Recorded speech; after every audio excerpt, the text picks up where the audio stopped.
Okay, good evening. We are ready to bring our regular board meeting to an open. Secretary, please call the roll.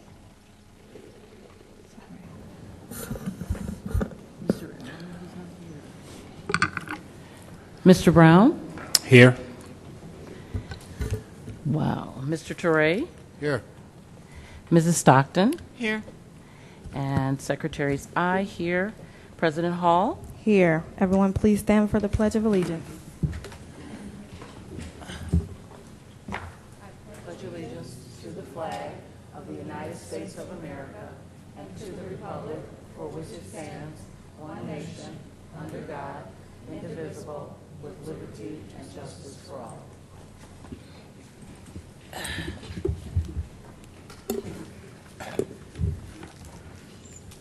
Okay, welcome to our public visitors. We do have some public comments. First, I have Ms. Mary Bragg.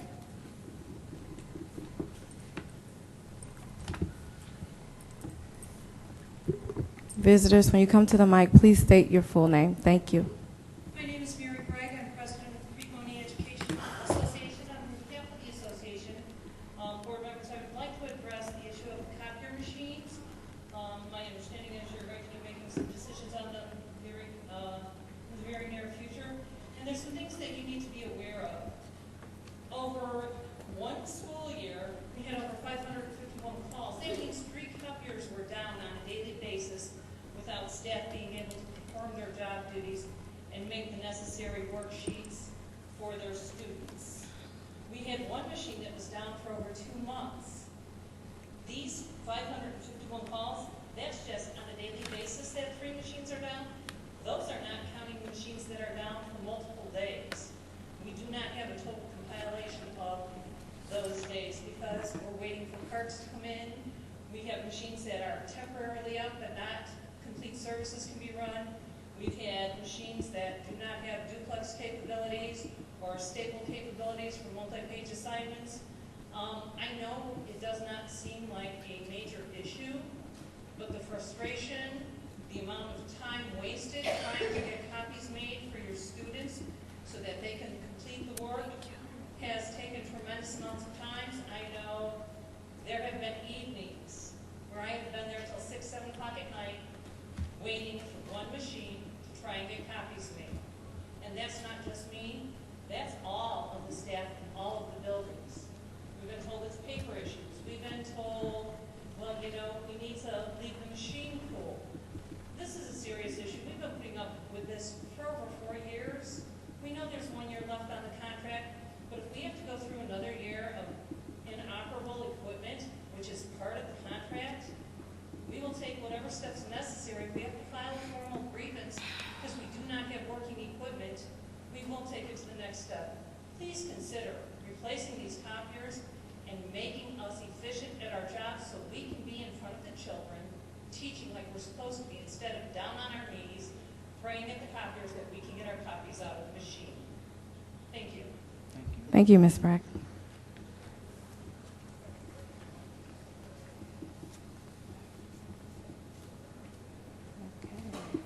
I'm going to call up Ms. Susan Duran. I believe you're speaking on the copiers as well. Thank you. My name is Susan Duran, and I am a teacher at Balmoral. I hadn't planned on speaking tonight, but something Mary said kind of sparked something that she didn't mention.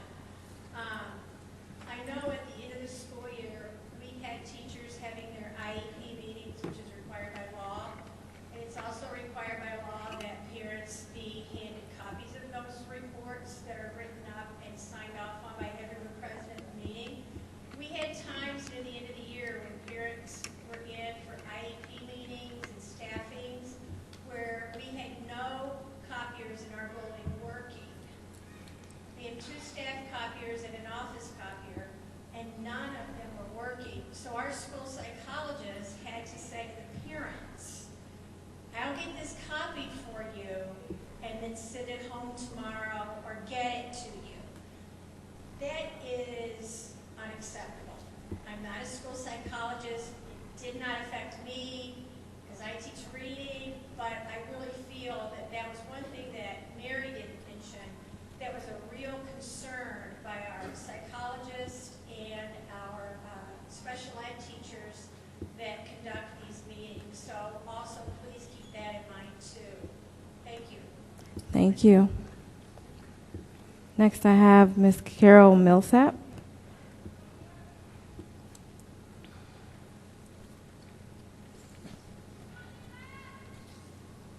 Hi, I'm Carol Millsap, and I just had a question about the hiring process on the 18. I see on the agenda that there's a group hire high school athletic activities director, but it was my understanding that the one that may be hired tonight was not the top three.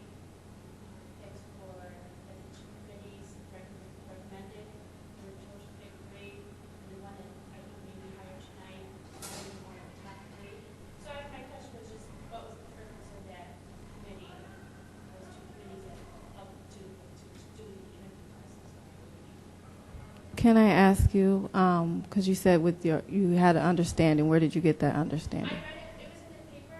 It was, there had two newspaper clippings about it. And so that was my thought process. I would like to address this. You can stay there. I want to address this in depth because I was on both. I observed both of the committees. I sat in on the parent committee and I sat in on the high school principal committee. Can you hear me? Is everybody hearing me? Is this thing working? Hello.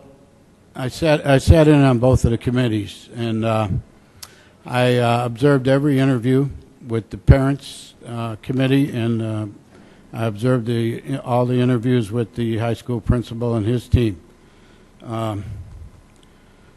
The top candidate was Greg Schneider.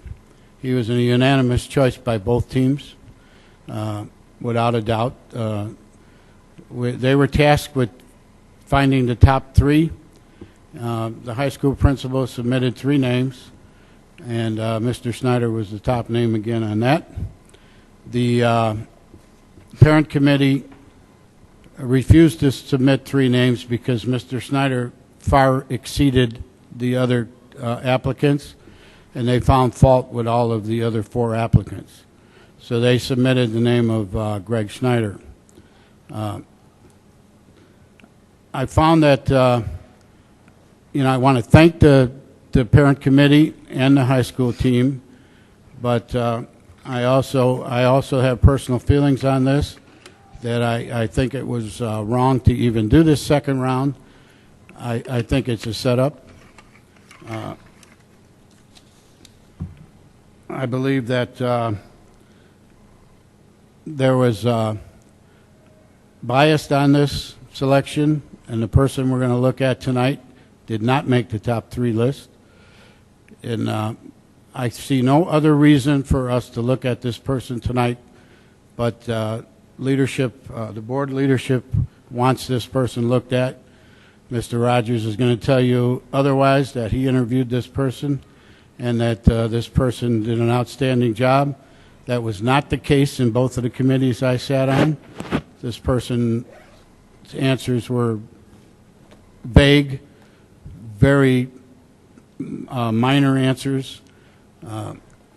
There's a hidden agenda here, and I think that hidden agenda is that they want a female and they want a person of color, African American, on this committee. And I'm going to go on record as saying it. This is not correct. This person was nowhere near showed the excellence or expertise of Mr. Schneider. And I'm appalled by the procedure, and I'm personally offended by it. Thank you, Mr. Teray. Dr. Rogers, would you like to address Mrs. Millsap's question? Carol, as far you can sit down. As far as the question, I cannot answer it at this moment until the board finally concludes. Yes, there will be a recommendation made to the board tonight. It will be in closed session. It will be discussed, and we'll see what the board does in terms of voting. If the recommendation is not the one that the committee had brought to my office, and then it was discussed in the personnel committee, the only thing that I can tell you right now is when we do do a process, especially hiring administrators, where I'm involved and HR is involved. We clearly tell the committees, first of all, that it is input that they're giving. Ultimately, the board has the final decision, and I'm the one who gives the final recommendation to the board. Sometimes, not all the time. In fact, it's not very frequently, but there are a few occasions where there is a difference in the recommendations. The board hears all the information and then makes the decision. So that's all I can share with you as of right now. I would just like to make a comment. First of all, I'm deeply offended by Mike Teray's comment when he said the board leadership. I would take myself in that position. This is the first time I'm seeing this candidate being recommended to us, and what a person of color means. I still need to know that definition. African American or other minority. But I just say, you know, Is that clear enough? No, Mr. Teray, I just say I gave you the opportunity to talk, and please let me talk, respect please. his comments. Thank you. So I just Word say, of if respect. before you put out comments, just make sure they're factual, and I can deal with facts all day long. These are my opinions and Thank you. my conclusions from being a personal observer. Thank you. What I will say, Carol, actually, I was shocked to see that this was even public information, because it should not be public information. The article clearly said an anonymous source, and I have a problem with that, because that goes against the integrity of this school district when people are leaking information that's not even true as of yet. So when you referred to the newspaper, I just wanted to let you know that that information has not been made public. There are speculations that can be made, or there may be, you know, people that knew the information that did go to the newspaper. I'm not sure about that. It appears that that is the case. But if that is the case, I have an issue with that, because as board members, we have to maintain integrity, and utmost integrity. So I just wanted to make that clear to you. Thank you. Any other board members have comments? I'm going to kind of go in a different route. First of all, I'm not offended, because I think I'm going to go in the statement that Mr. Brown said. There was a process. There was a previous process. As a board, we don't speak as individuals. So as a board, we came to a decision to go to a second decision. I'll go back to Dr. Rogers' comments. I've been a parent, still am a parent, and believe fervently in the right of parents to have, and community, taxpayers, it doesn't have to be just parents, a say, to be a part of the conversation. However, again, you still elect us to look at the particulars and the information that we're given, not necessarily knowing, how do I say it? We're not the educators per se, but we can rely on the information that we're given. You know, race, I'm not going to even address it because it's ignorance. In 2013, that we have to sit here and say that a person, because from everything I've read about this individual, they're qualified, well qualified. There were other individuals, they too seem to have credentials. You have to pick someone, and it's not going to please everybody, and at the end of the day, we have to deal with that. Mr. Teray, I remember sitting here about 4 years ago and not agreeing with everything that my board colleagues stated, did, or said, or what you think they believe or what they state. It is inappropriate. If you have an issue with anybody, you can say it. I'm big enough to take it either way. But this whole idea of putting conjecture to the public as if somebody has wronged a process, we all agreed, including you, to this process, to the second process. So if you want to make comments, please make them openly and make them transparent.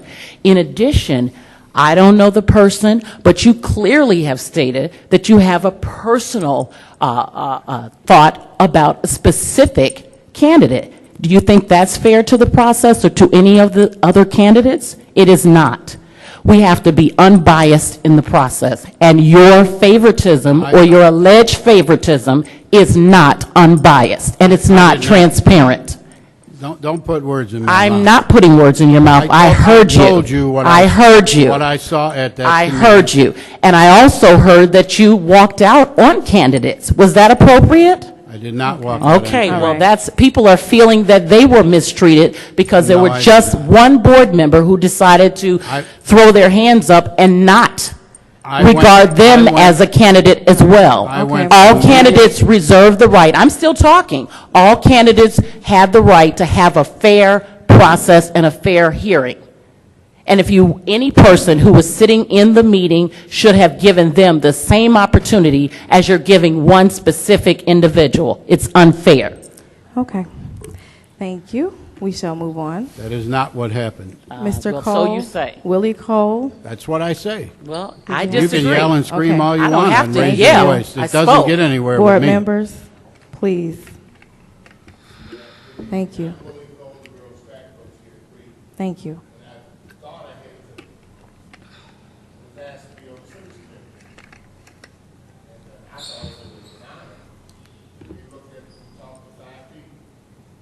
Ask questions, the same questions to each one. And, please, nobody, I thought Greg Snyder. I've just something's been brought to my attention less than a minute ago about the individual that, see, first off, I was surprised looking at, Northwest Indiana Times and be told who was going to be selected as a new athletic director. She was, well, this person was not chosen. Unanimously, Greg Snyder was the number one. It wasn't because he was a homeboy, he was he just had more enthusiasm. It looked like he really wanted to, he was going to be the person for the job. Now, the person that was mentioned in the newspaper, I was just informed that this person had been removed from the position, the two most recent positions. In other words, was fired. Why would you go on you looking at somebody that was fired in the last position? Mr. Cole, please don't give us speculations. Okay, but we don't know that that's true. Thank you. About that. But the idea is, Mr. Snyder, Coach Snyder was, you didn't want him 30 days ago, and he goes through the process with the five of us. Then my boss, and the building principal, and a couple other individuals looked at it the same thinking way. This is the guy. Please. Not only am I coaching for 23 years and had a major success, but I would be working directly with Coach Snyder, and I wouldn't have a problem with that. But why did you need me to get us a straight? I mean, for the five of us to sit there 2 days in a row and evaluate these people and then all of a sudden, and I would, Mr. Teray was there, we told him that there was only one candidate. If they didn't like this one, start all over again. And then to find out she was part of, how could she be part of? Because we only selected one person. Well, and hopefully, I know you're going to do what you want to do, but it doesn't make sense. The principles you selected. I'm sorry. Thank you. Thank you, Mr. Cole. Let me also just, again, be clear with the process. Excuse me. Dr. Rogers touched on it. Mrs. Sanders touched on it as well. The reason why this process was redone is because other input was not given. But it's ultimately up to the superintendent to make the recommendation to the school board. And like he stated before, sometimes he does not go with the recommendation that's been presented to him. But he makes the final recommendation to the board, and the board votes on his recommendation. So I just want to be clear on that process. Okay. I have some comments to make. Mr. Teray, we would need like to the move floor. on. We need to move on. Do I have an opportunity to speak? Don't I have an opportunity to speak? You did speak. Can I say what I want to say when I want to say? Mr. Teray, you did I've speak. asked for the floor. Can I have the floor? You did speak. I can't talk. Okay. All right. Okay. You hear this, right?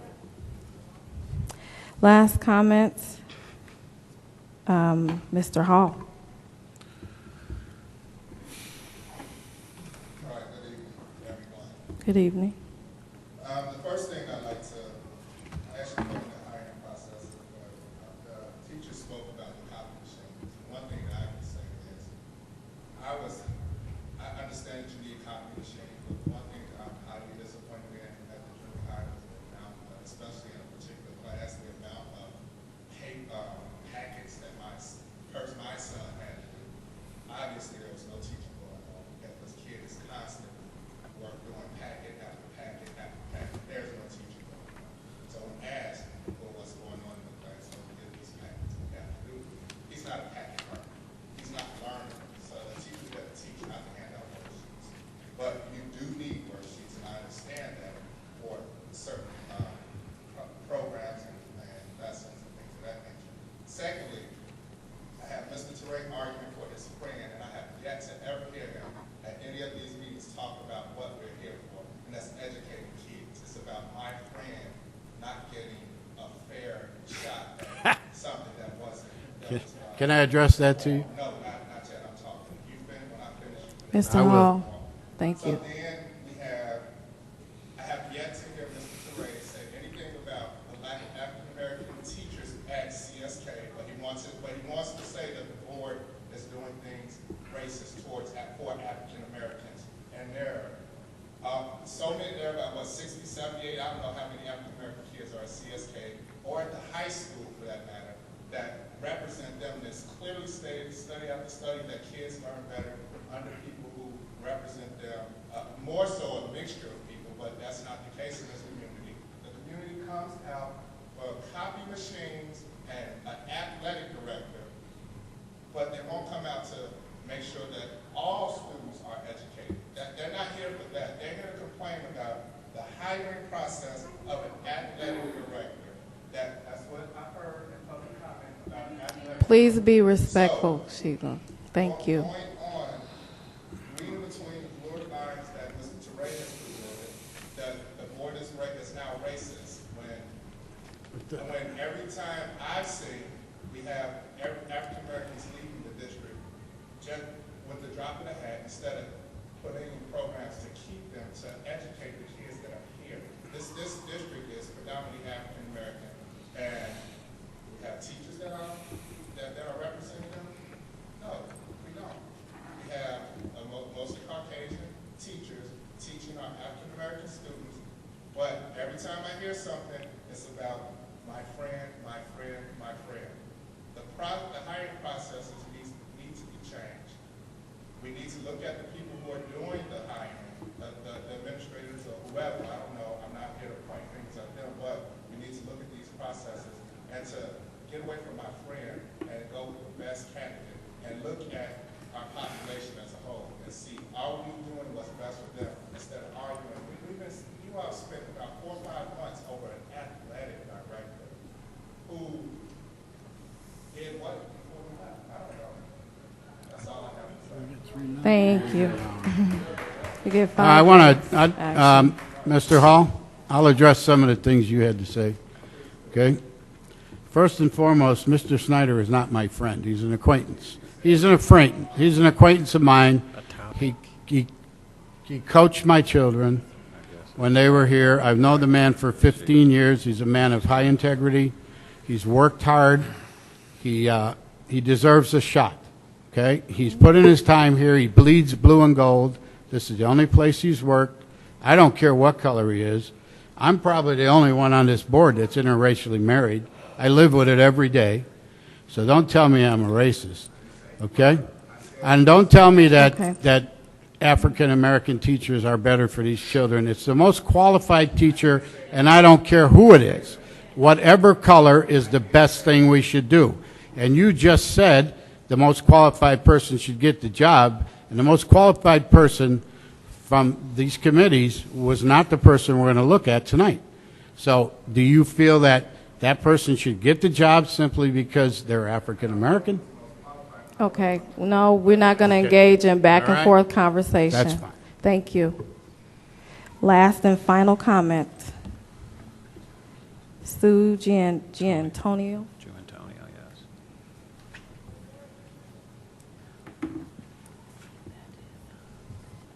I just want to say that I've been here, I was starting my 35th year this year teaching, and I've all been at Crete, Monee. I graduated from here, and I was able to get a job right out of college here, and I mean, this is my home. And to listen to some of the things going on really appalls me, because in education, you can't be prejudiced. I mean, we are here to teach the kids, no matter what color they are, no matter what race, backgrounds, or whatever they come from. And being in education, you have to be like that. I mean, there is no other way. And I know the board, I know you want best interest and everything, and that's what we have to look forward to, the kids. We need to have the best for the kids. Doesn't matter, you know, if I'm white or black teacher or whatever, it's whoever is qualified to teach. And we are here for the kids, you know, and you can't have a teacher that is not here for the kids. I don't care if they're first-year teachers, 5-year, 10-year, or a veteran like I am. I mean, we are here for the kids. And, you know, like I've been here all my life, and we're not here for the money. God knows we could go somewhere else. I could have gone somewhere else in my career, but, you know, this is my home. And this is why we're here at Crete, Monee. We're here to teach our kids. You know, it's not about the money, it's not about the position. And with the board and everything, I mean, you've got to respect our wishes too. You know, we had a gentleman that was taken out of our area, you know, Gene Cahan. I mean, we've all loved him. You know, he's been here for us all these years and everything. And to have somebody come in, it's going to be hard to fill his shoes. But, you know, as a teacher and as a coach and everything, we're going to welcome whoever it is. We just want the best candidate, and that's all, you know, that I ask you guys to do is put the best person in there. And if this person isn't the best, then you know what? Then we start the year with an interim AD, and I guess we kind of have that going on now. But you know, just open the committee back up, and you know, and see what else is out there. We don't have to hire one just because the school year is going to be starting in August. Let's get the best person for this candidate, you know, for this position. And, you know, it's all in your hands, you know, but, you know, listen to the committee. You know, that's why you ask for input. And, you know, the principals and everything, you had two, not one committee, but two committees. And, you know, just put the best person in there. And if it has to take a while, then, you know what, it takes a while. You know, if we hire somebody in October, that's fine. You know, Gene left with things in hand. I know that because I know the type of person he is. He didn't let Crete Monee out to dry. You know, I know all the schedules are done and everything, and, you know, just, you know, get that interim person in here and, you know, just run things until you do find the right candidate. You know, and make it be somebody that is reputable and, you know, dismiss the position because they wanted to leave and go somewhere better, not somebody that has been dismissed from somewhere else. You know, let's get the best candidate in here. But, like, again, you know, it's all about Crete Monee students. No matter what year they are, no matter what school they're in, it's all about educating the kids, no matter who they are. Thank you. Thank you. I will make a final statement, and I speak for the board. This board does not make decisions based off of race. You can be guaranteed by that.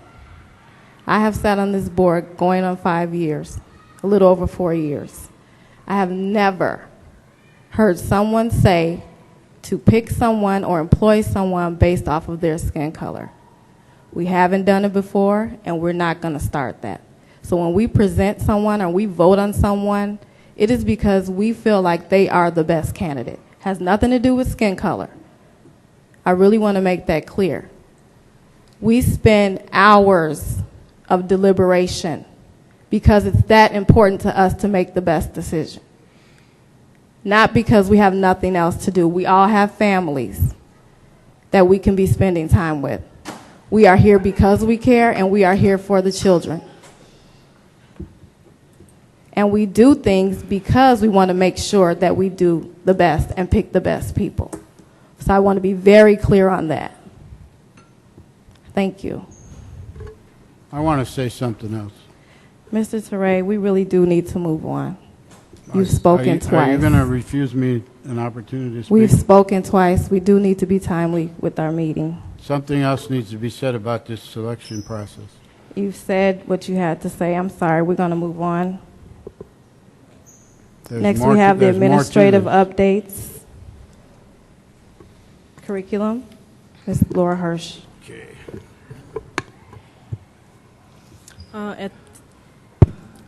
At the June board meeting, the board requested a survey to determine interest in students being part of a junior ROTC program at the high school sometime in the future. We have an application that we submitted in 2007, and we're still on a waiting list. So we're looking at possible ways to get the program here.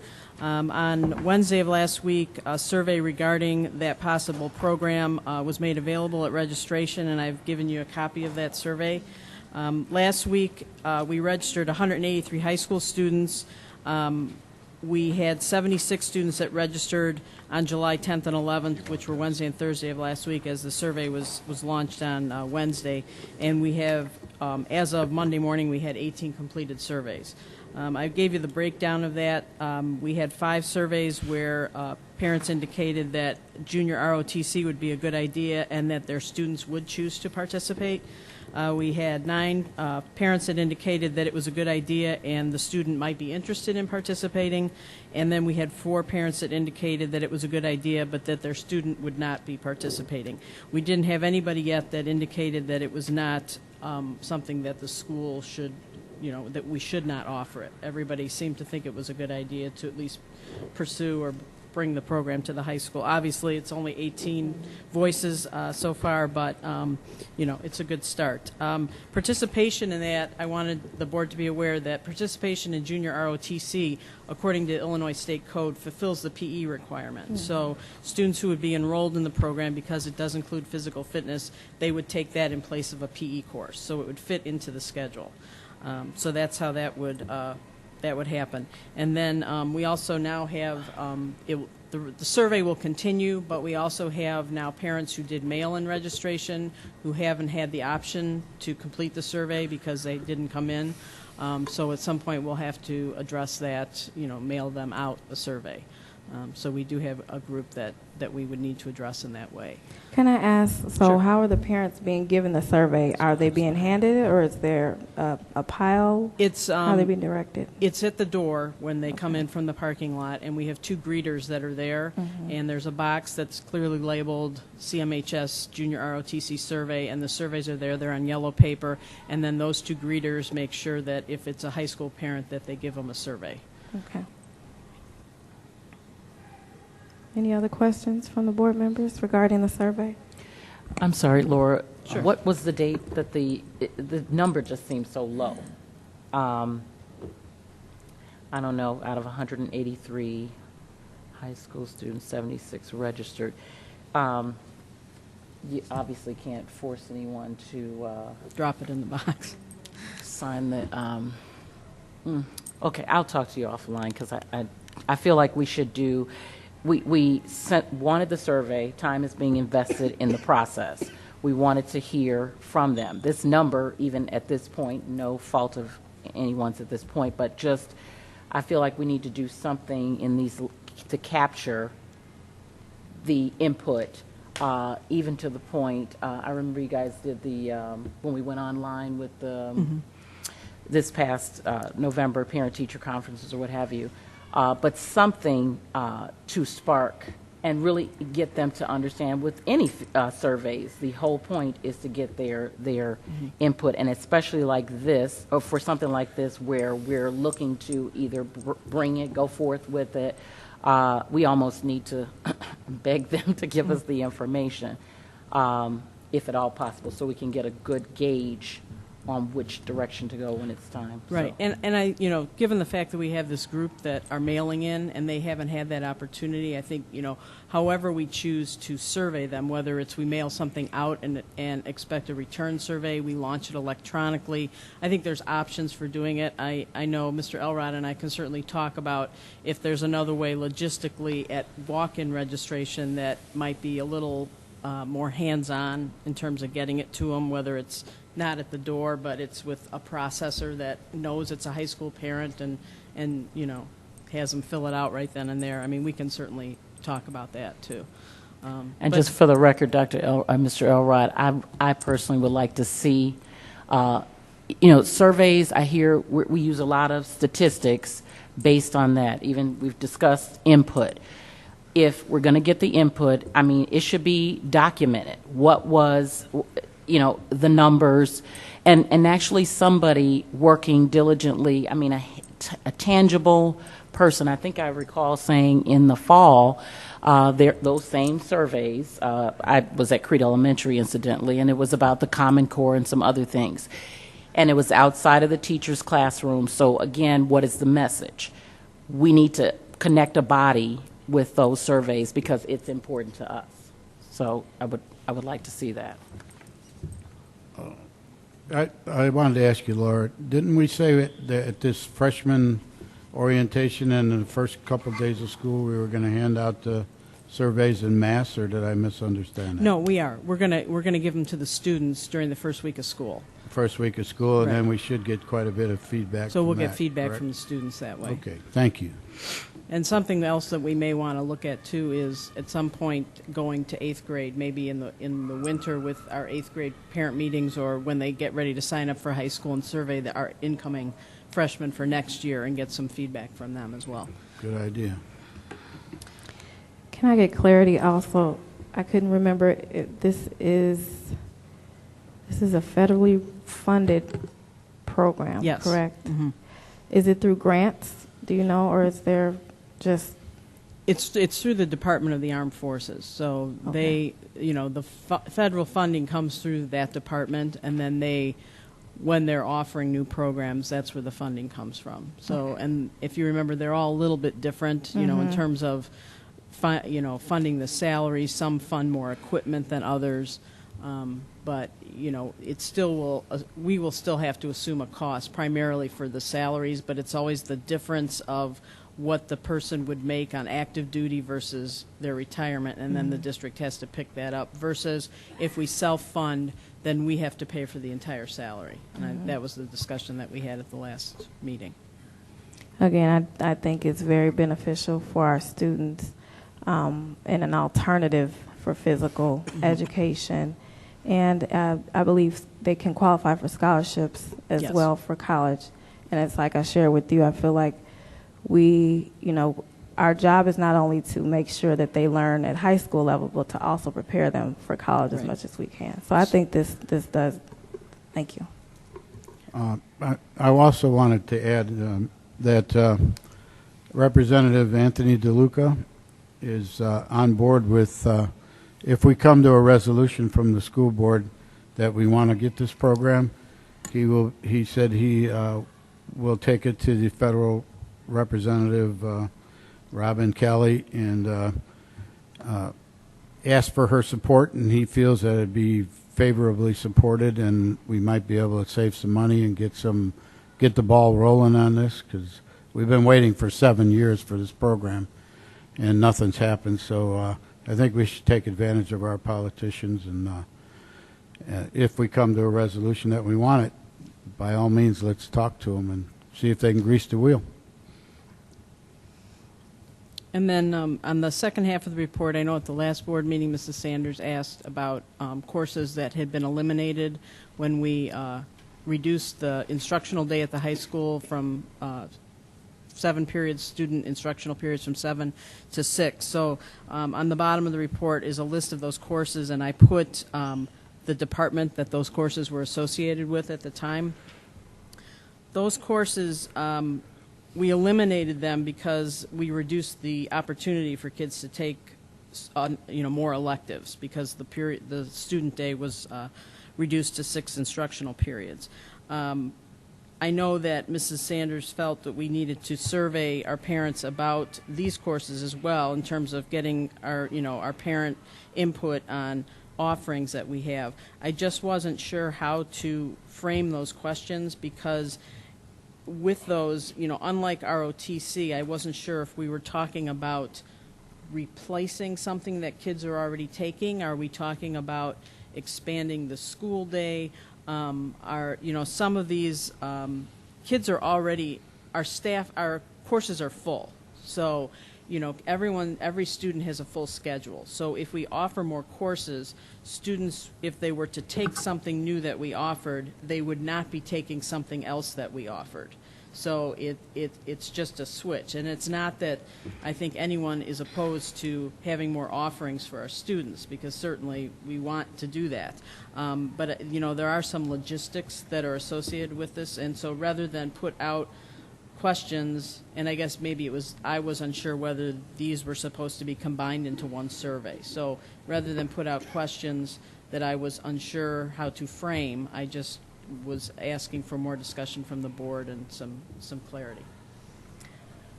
Well, thank you, Laura. The two things from your email that you sent last week, I know that you mentioned that there was some costs, some additional costs, because you need the staff, obviously, to replace the periods, and that's the reason we cut in the first place. Right. Okay, and I think I want to reiterate and probably just clarify. There's always choices, and of course, I heard someone say, I don't know, earlier today that not every student is going to college, and not every student is, some will go with the junior ROTC. There's a variety of paths. And so my question still remains, when we put out a survey, can we have them to have options? Even if it's not all of these, and I think it would be beneficial to us to have the information as funds become available.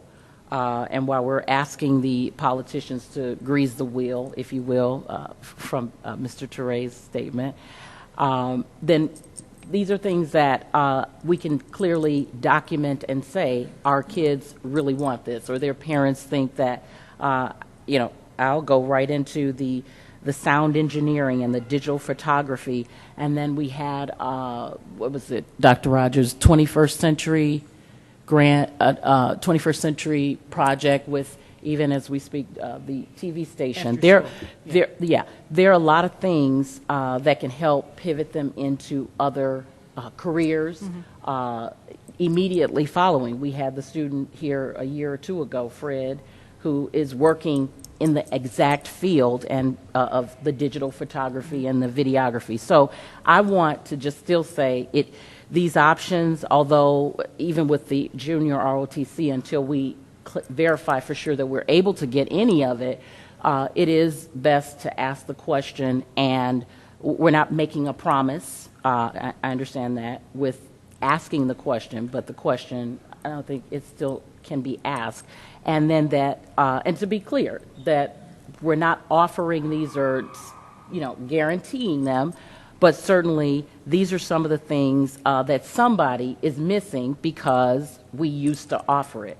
And I think I've said before, some of the other schools that kids pick, be it parochial, private, or whatever, they pick them for the purposes of the offering. So we need to market and make sure we have things that are available, even if we, have to rearrange some things. So that's my take on it.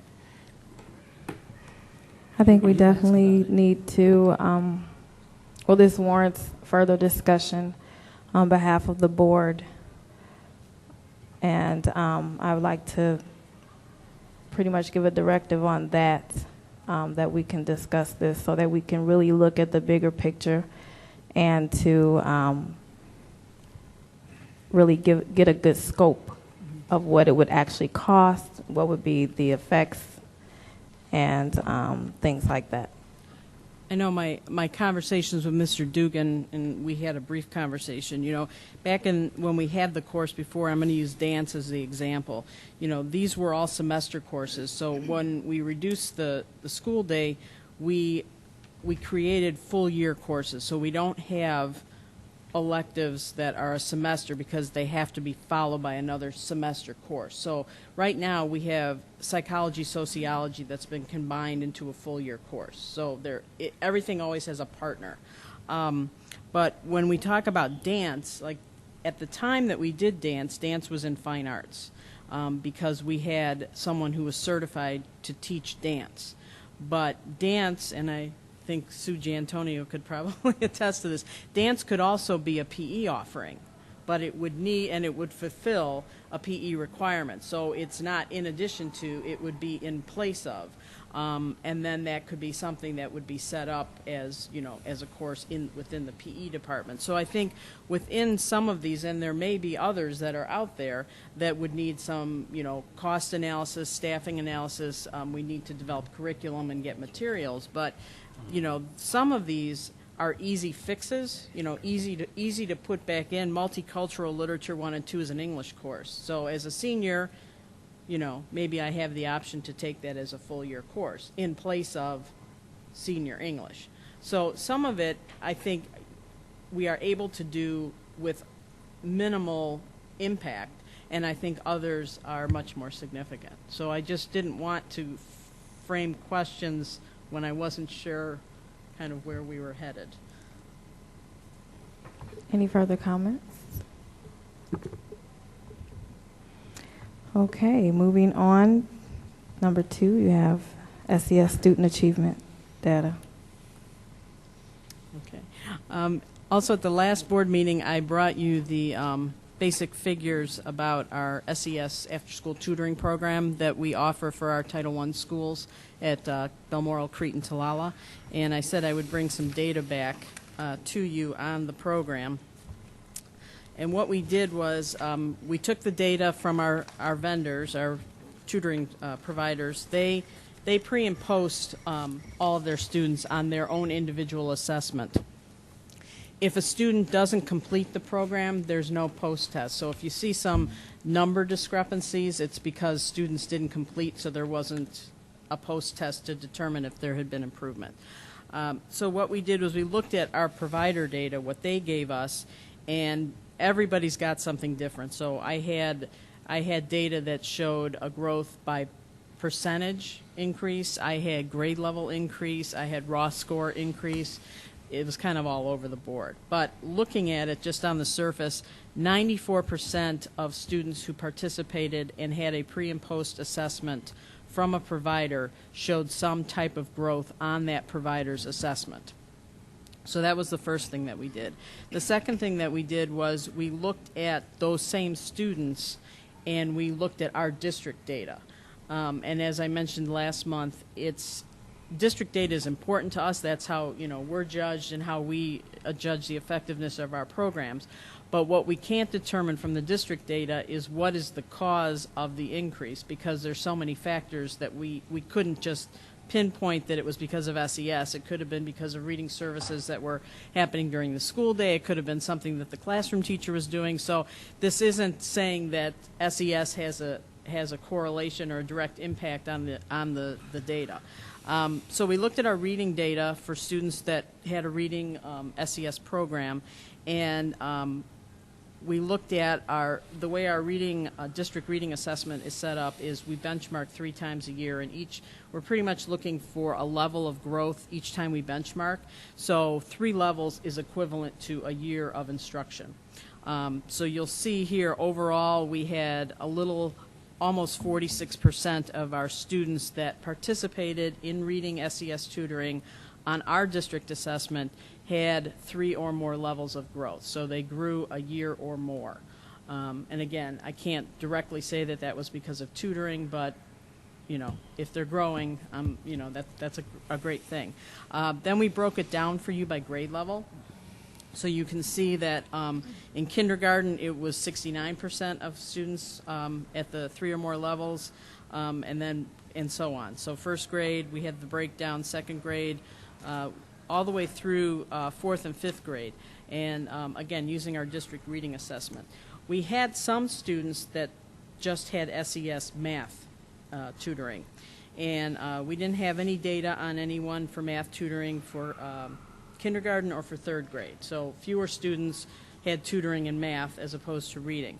So again, we looked at our district assessments and just kind of compared between, you know, the beginning of the year and the end of the year on that assessment. And really, our math doesn't have, it's not as delineated as the reading. So really all we could say was there growth or was there no growth? And you can see that we had very high percentages up until fifth grade. But, you know, all of our 71% of our first graders, 100% of our second graders had growth. Same thing with fourth grade. Fifth grade was only at 37.5%. For fourth and fifth, what we decided to look at was ISAT. We took their ISAT score as a third grader or a fourth grader, depending on what grade level they were at, and compared the spring of 12 to the spring of 13, and we looked at scale score growth to see how much scale score growth we had. And fourth grade had 19 points, which far exceeds what ISAT has from one year to the next. It's usually around 11 or 12 points is what they would consider needing for a year. So fourth grade did pretty well. Again, fifth grade was underperforming. So that was the data that we had, and as I said, we'll be moving into year 3 with this, and I think we'll be getting better at the data collection on this, just because our district assessments are getting a little more sophisticated. So we should have some really good data for the next year when I bring it to you. All right, any comments or questions? Supplemental educational services. Yes, I have one question. Are you, so just with the minimal data that we have now, and particularly the fourth and the fifth graders, the fourth graders, that's their second year taking the ISAT. Yes. So that's, let's see, second year. So there's some consistent data that clearly shows that we're going to have, I remember, I don't know who it was, Mike years ago saying, this is the pivotal point. Using this data, can we or are we doing something with these specific students who we know have had some additional help and are still not necessarily making the best strides? I think the thing to remember about this is that this isn't based on achievement at all. Students go into this program, it's not based on their achievement level. It's based on their free and reduced lunch status, that they have an option. So we can have kids in here that may be struggling a little bit. We can have kids that are very high achievers. Okay. So, you know, again, it's not, it's hard to, especially with the district data, it's hard to determine exactly what is the impact of SES, because, you know, it could be something that they're doing at home, in addition to something parents are working on them with. You know, that if the students, and it's hypothetical, but if I'm getting SES after school tutoring in math, and now I'm going home and my parent is working with me, and at school I'm getting an extra small group of math. So now I show growth. Well, what caused me to show growth? Was it a combination of all those things? Was it one thing was particularly effective and the other two weren't? We don't have any way to tell that. So all we can do is look at it and say, okay, we have a student and that student is showing growth, and these are the things that we're doing. And the data that the providers give us is their data, so we don't control that at all. I can't give them an assessment and say, I want every student to take this assessment, because we're not, you know, that's not how the program is set up. Yeah, I guess that's kind of what I see need to be improved, Laura. I mean, data is good as long as it is very informative. Mm-hmm. So if we do not have consistency with the vendors on some level of evaluating our kids, it makes it difficult. So, you know, I guess I would just challenge you to see if you can come up with a process with our vendors so they can show some level of normalcy, I guess, some common level to evaluate our kids in some manner. If they're all over the place, say, you know what, this kid was successful or was not successful based on this, and then another one comes and say, we use this process, and then you kind of come and say, well, I use this process. I don't know. So I don't know the answer. Yeah, But- and it's, you know, it's the nature of SES. It is, Really, it's just- because just thinking about what the program is itself, what it does is just afford us the opportunity To put our kids to in allow the our tutors. students to go to tutors or tutoring centers of their choice. Their choice. That's And what if it that's is. what that center is using, it's not a major connection with us as a district where we can go in and say, well, we want you to use this assessment piece. It's our parents' choice to take their children there, and they pick which ones they go to. They and pick, yes. where you go is what they do, and they pick and the this subject, is too. just really for us to get somewhat of a glance as to saying, let's just step back and look and see how this is benefiting our kids, because really it's the state that's saying, you know what, let's give them a little bit more.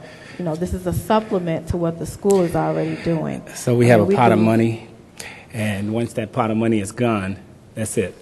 It is. And- First come, first serve. And we That's the can't, state. we set it up, we provide parents the opportunity, they pick the vendor based on, you know, whether it's where the vendor is located, if it's on the school site, if it's at a center, if it's at the local library, if it's at home, if it's on the computer, if it's paper pencil. They pick the subject, the parent determines whether it's reading or math, or could be both.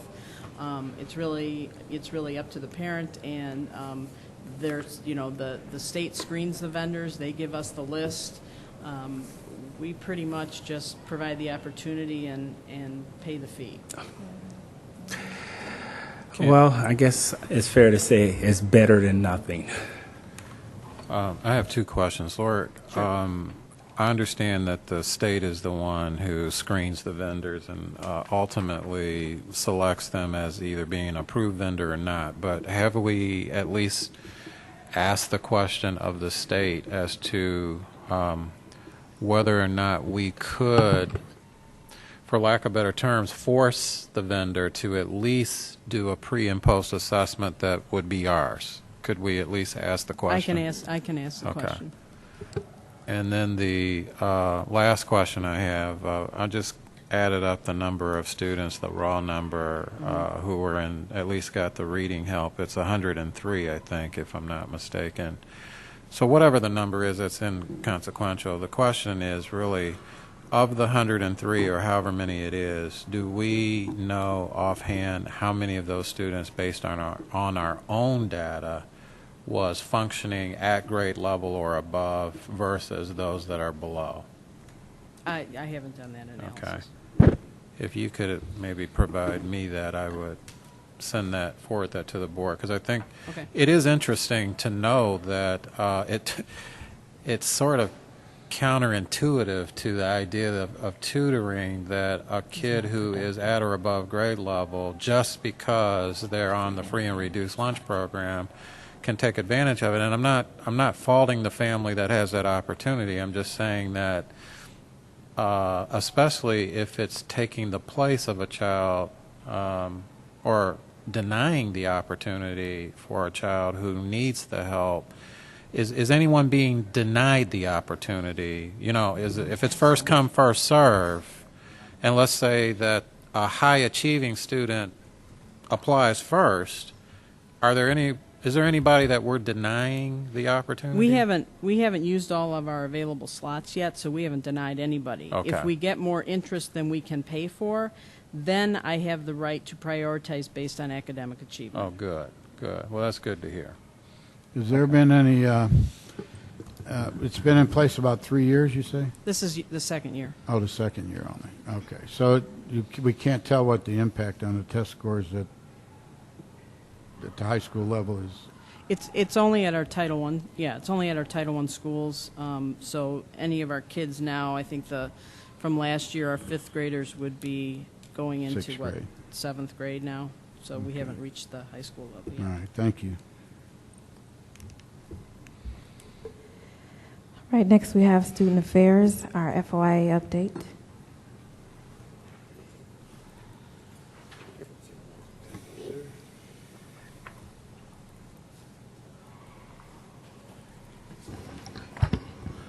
Good evening to board members and members of the audience.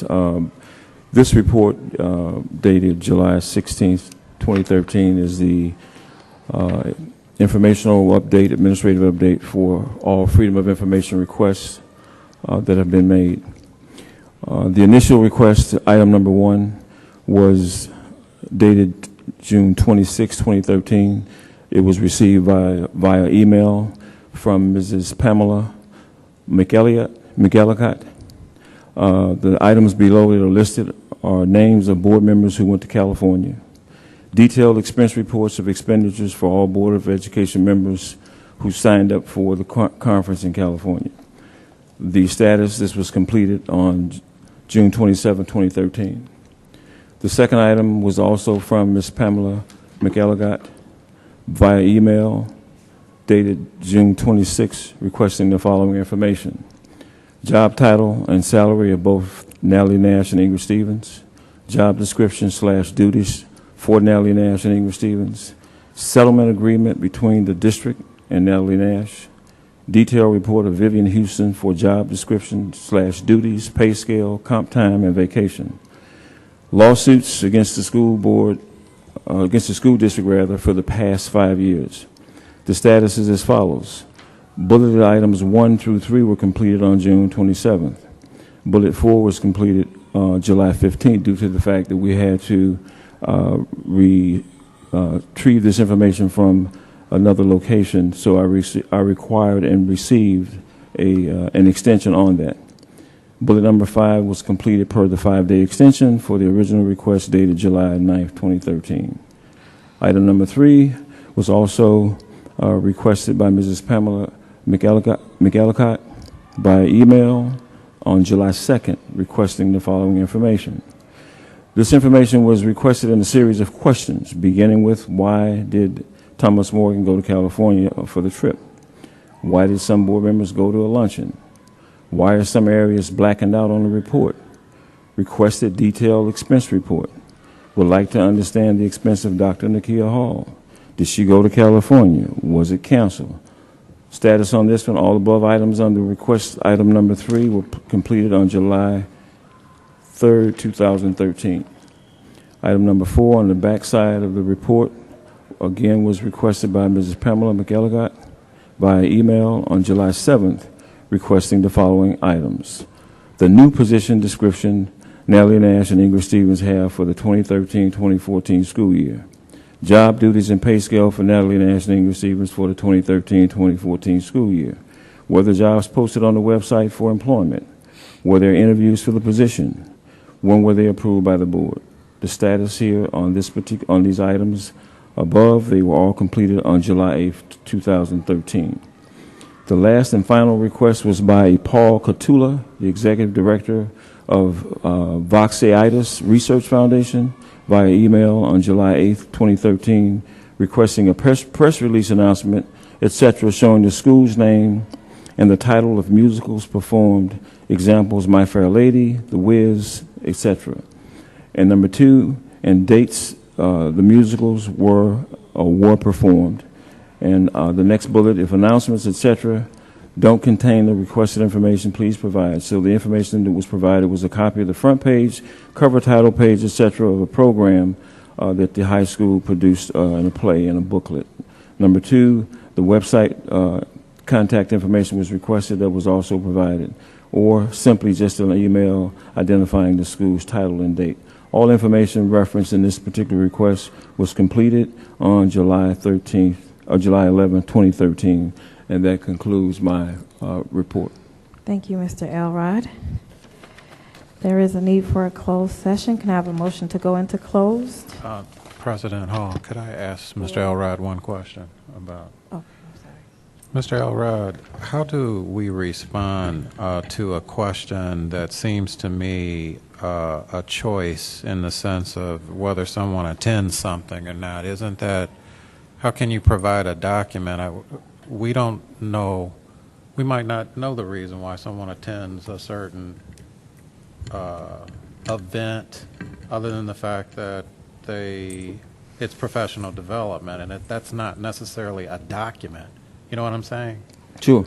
So how do we respond to that? I don't respond to it at all Okay, because good. therefore it's not something I have to create as a Right. as a Freedom of Information officer, nor do I have to clarify or help people clarify questions that are being posed. So in reference to 3 in particular, there were some things that there was no ability to respond to. That is correct. Okay, that's all I want to be clear about, because if we don't have a document, we cannot respond. It's just that simple. Okay. Let me ask one question. So with the requests, you make the response only to the requester. But for example, I'm going to petition at some point. I'm more than 100% happy to, that should be even on our site. We go, in 4 years, I've gone to almost every conference for the development of me in order to be an effective and efficient board member. So I publicly stated it, brought back information that we have utilized within this district in order to be a better district. So I'm proud of that. So let me clarify then, can you make this information, because it's nothing to hide.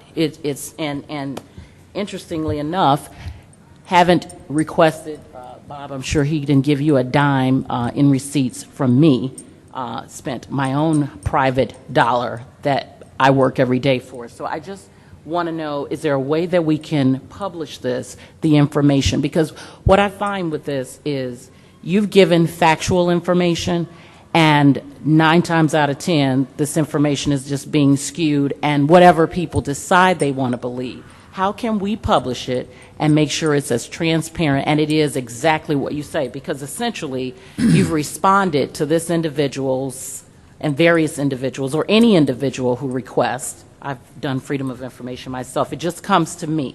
How can we make it, since it's already public, transparent? Is there a way we can add that to like the board page? But The fact that we attend conferences, what conferences, et cetera, what luncheons we participate in. Is there a way to do that? at the board's pleasure, I'm sure there is a way to do that. We would have to, we can That would be discuss that. yeah. Let's discuss. Okay.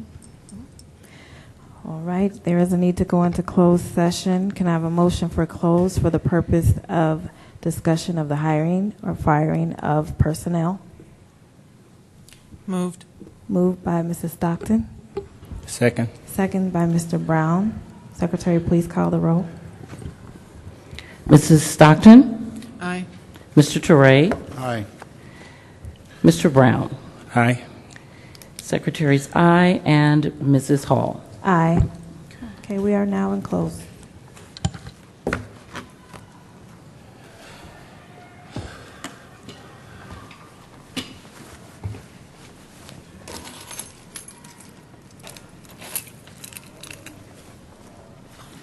You second? No. She moved. I second.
See, I would just do M for the person that did Well, it. it's just the people that they're hiring for teachers.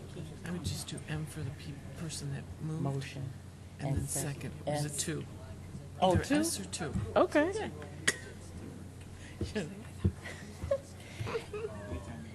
I'm ready, yeah.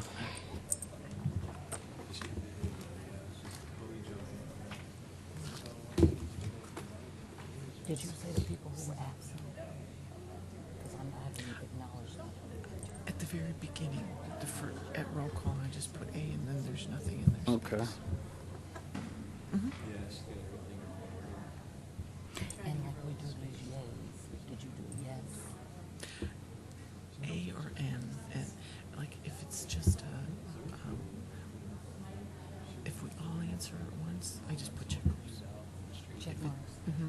But Just we're to check. gonna have a roll call. But when it's a roll call, then I put A for Yes. yay or nay, N for nay. A and nay, A and nay, A and N. Yeah.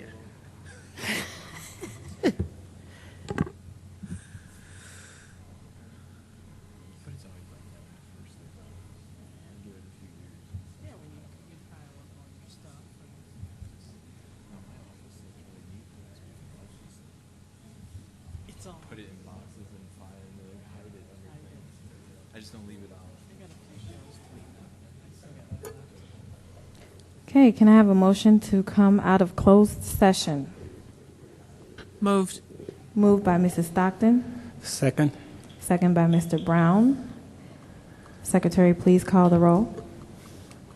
Mr. Teray? Mr. Teray? Aye. Mrs. Stockton? Aye. Mr. Brown? Aye. Secretary's aye. Dr. Hall? Aye. Can I have a motion to approve the consent agenda? Moved. Moved by Mr. Stockton, Second. second by Mr. Brown.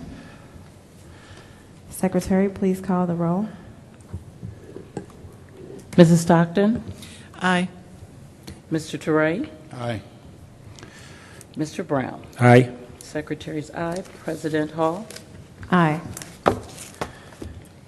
Okay, action reports. We have on the agenda copier contract. I believe we need a motion to table this vote until the August board meeting, pending further discussion.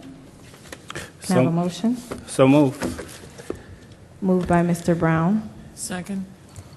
second by Mrs. Stockton. Secretary, please call the roll. Mr. Brown? Aye. Mrs. Stockton? Aye. Mr. Teray? Aye.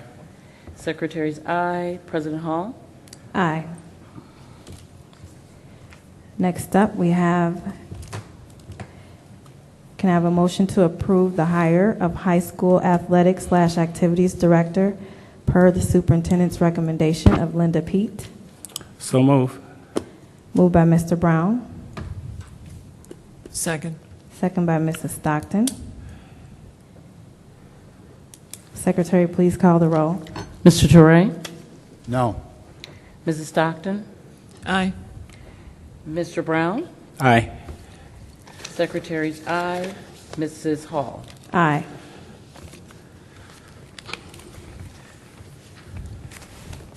Okay, is there any old business? Actually, we have a board policy committee meeting July 23rd. scheduled July 23rd at 6:30 p.m. in the central office boardroom. Is there a need for discussion on that? Okay. We'll be Does there. everybody have those dates, that date? Now, in the finance meeting, there was the discussion, Bob, did we ever decide on the additional special meeting? It's going we to can come do it on on new new business. New business. Yes. New business. There are committee dates we need to set. We need to set a finance committee meeting? Is this a special? The special? It's going to be a special board meeting Okay.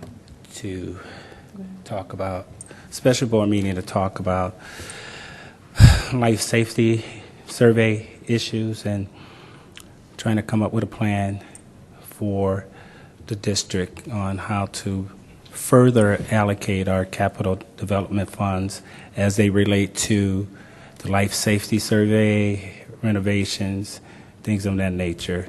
There's quite a few options out there that the public, I don't know if Bob want to expound more on this.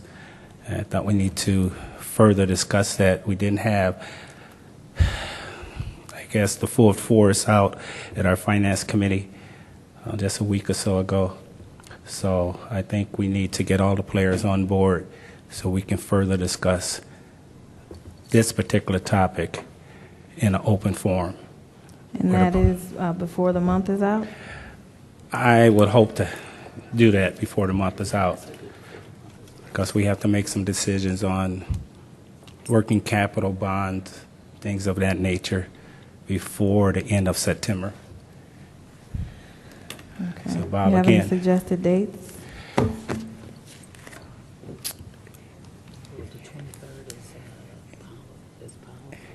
For next week, or yeah, before the end of the month, with the exception, any I just date have other than the Okay, 26th. pretty much.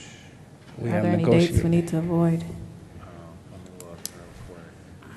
It's a good day for you, Bob. Yeah, let's start with Bob. Yeah.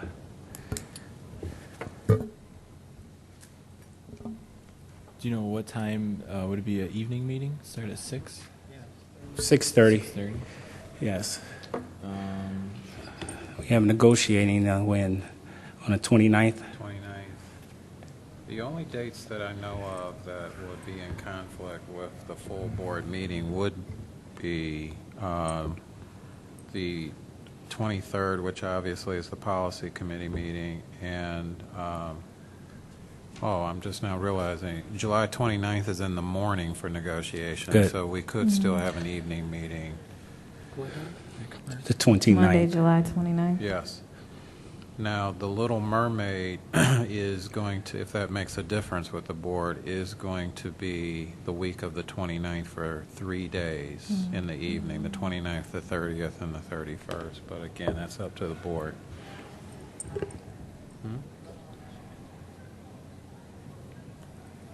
It is, because I have July 29th through the 31st, but if I'm wrong, I'm wrong. Oh, they changed them. Okay. Thank you for that correction. 29th, So the 29th at 6:30? 6:30. Central office? Oh, do we, central office or the auditorium? Maybe central office? Central office? If you, Okay. Special board meeting on the 29th, 6:30, central office. Can I ask a question, please, Mr. Chairman?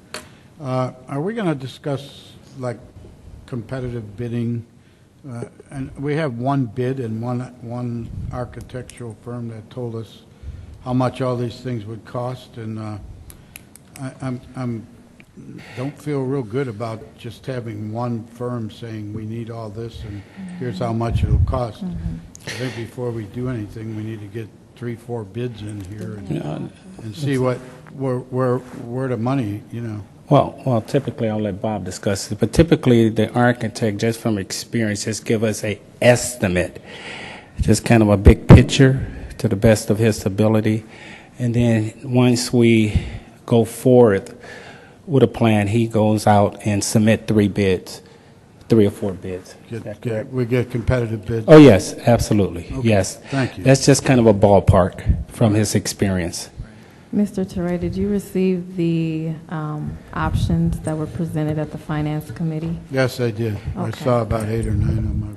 So I think you were asking the board to look over those. Yes, I would like the Come board. to the and I- meeting, having already looked over those with. Right. And I'll send an email to Dr. Rogers, and he can forward it out to the board members, kind of, my Well- expectations on what to look through prior to the meeting. We're not locked into any of those. Not at all. I mean, they can all be modified. Oh, absolutely. Okay, so that's Friday, I'm sorry, not Friday. Monday. Monday, the 29th, Monday, July 29th, 6:30 6:30 PM, at the Central Office. central office. Okay, Personnel Committee. Let's see, that would be an August date. unless there's a need before then. Dr. Edison? Okay. The board meeting is August 20th, correct? Yes. Okay. How about Friday, the 16th at 8:30 a.m., yes. Can you do that? Mr. Teray, Mr. Brown? Yep, looks good for me. Thank you. I'm not actually a committee member on that, Oh, but you- I can try to sneak in. I work around the clock, so. Tom and Tom, yeah, and Okay. Anderson. So we'll get them the dates. So we do need You something see- for the finance committee, though. Time is usually flexible. Uh, So we have the Personnel Committee, Friday, August 16th, 8:30 a.m. Okay. You have that, Dr. Rogers? Is that okay? Well, I don't have a problem with the date. The only thing I want to say in the future, Dr. Hall, is that in the future, if we could try to have it even a week earlier, A week because when you earlier. think about it, the 16th board book is supposed to go up that That's exact right. same day. Okay. So if there is an issue of any sort, it could be difficult to get the personnel report up in time. So, you know. Or do we want to start doing them on Thursdays? Because we've now moved the board meeting. I like Fridays. I would just like it a week earlier, that's all. Okay. Okay. Friday the 9th, August 9th, 8:30 a.m. I definitely will not be able to make it there. Yeah, I usually make it to 99.9% of the meeting, but that's my anniversary, you know. Yeah. Oh, okay. Away. We don't want you to Don't miss that, no. little personnel. I've already meeting. missed 35 I of just them. want to make sure, Dr. Edison, are you going to, because I knew that you're taking vacation time around end of July, beginning of August. Are you, yeah. August 9th.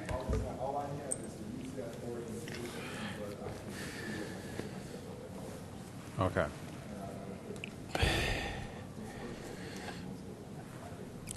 Orientation.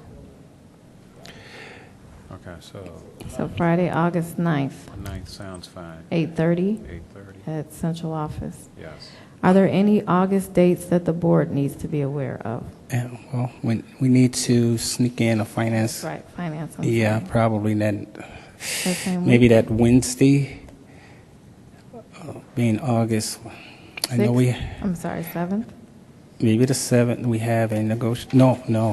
What about the 14th? That following week, the 14th. Yeah. We have a negotiating on August 6th. Mr. Teray, are you available August 14th, 6:30 for a finance meeting? All right. Aren't we having, that'll be after the special meeting. Yes. But before And before the board August meeting. meeting. Dr. Rogers? The 14th is fine, maybe just a few minutes late to Okay. that meeting. Mr. Bruce, is that date okay? 14th, finance? The only thing with having it, we usually do the Wednesday following the first Monday, and it's a timing issue. It's similar with the other committee meeting. The 14th, we would want that posted basically up on board book, everything for the board agenda. Right. And if we're just talking about it that night at finance committee, And there's then have certain it the next decisions day. that won't be finalized. So if we could do it on the 7th, that would be ideal. If not, I will not be here. possibly on the 8th, maybe. I will not be here that week. I will not be back until the 10th. Oh, you're back on the 10th. Yeah, I'll be back on the 10th. How about earlier in the week, the 12th? That Monday, typically Wednesday. What about that Monday? Yeah, we could do the 12th. That's Monday, right? Yeah. Monday, August 12th. Mr. Teray, Got it. is that okay? Dr. Rogers? Yes. Okay. Okay. And you will be on time, right, Doctor? That one I can be on time on because I don't have a conflict. Okay. Thank you. You're welcome, sir. So Finance Committee meeting Monday, August 12th at 6:30, Central Office. That's correct.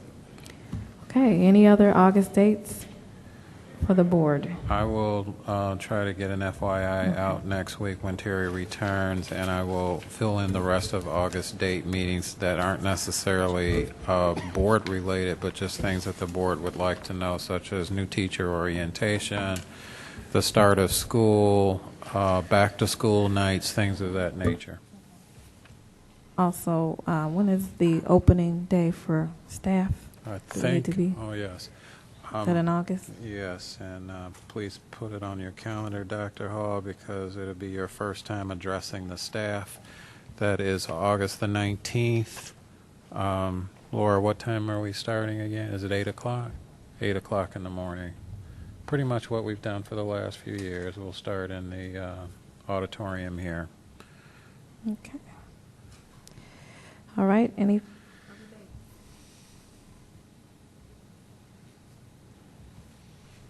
Okay. Can I have a motion to adjourn? Moved. Moved by Mrs. Stockton, Second. second by Mr. Brown. All those in favor? Aye. Aye. Aye. Opposed? Okay, we are officially adjourned.